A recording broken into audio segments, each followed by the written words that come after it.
പൂരം അലങ്കോലപ്പെടുത്തിയതുമായി ബന്ധപ്പെട്ട വിഷയത്തിൽ കൃത്യമായ നിലപാട് ആ ഘട്ടത്തിൽ തന്നെ പാർട്ടി വ്യക്തമാക്കിയിരുന്നു. ലോക്സഭാ തെരഞ്ഞെടുപ്പിന്റെ തൊട്ടുമുമ്പ് നടന്ന പൂരത്തെ രാഷ്ട്രീയ താൽപര്യത്തിന് പ്രയോജനപ്പെടുത്തുക എന്ന അജണ്ട സംഘപരിവാരങ്ങൾക്കുണ്ടായിരുന്നു എന്നത് പൂരം വിഷയം പരിശോധിക്കുന്ന ആർക്കും ബോധ്യമാകും. തൃശൂർ പൂരം സുഗമമായി നടത്തുന്നതിന് CPIയും അതിന്റെ ജനപ്രതിനിധികളും എല്ലാ കാലത്തും ദേവസ്വങ്ങൾക്കൊപ്പം ഒത്തൊരുമിച്ച് നിന്നതാണ് അനുഭവം. പോലീസ് ഇടപെടലിനെ തുടർന്ന് പൂരം ചടങ്ങു മാത്രമായി മാറിയതും വെടിക്കെട്ട് നടത്താതിരിക്കുക എന്ന ലക്ഷ്യത്തോടെ പ്രതിസന്ധി സൃഷ്ടിച്ചതും അതേ തുടർന്ന് നിയമവിരുദ്ധമായി ഒരു ആംബുലൻസിൽ BJP സ്ഥാനാർത്ഥി സുരേഷ് ഗോപി ദേവസ്വം ഓഫീസിലെത്തിയതും പോലീസിന്റെ അനാവശ്യ ഇടപെടലുകളുമെല്ലാം ഗൂഢാലോചന നടന്നുവെന്ന സംശയം ബലപ്പെടുത്തുന്നതാണ്.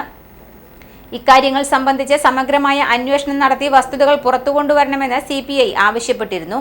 അതുതന്നെയായിരുന്നു LDFന്റെയും നിലപാട്. കമ്മീഷണറെ മാറ്റിയതും അന്വേഷണത്തിന് ഉത്തരവിട്ടതും ഇതിനെ തുടർന്നാണ്.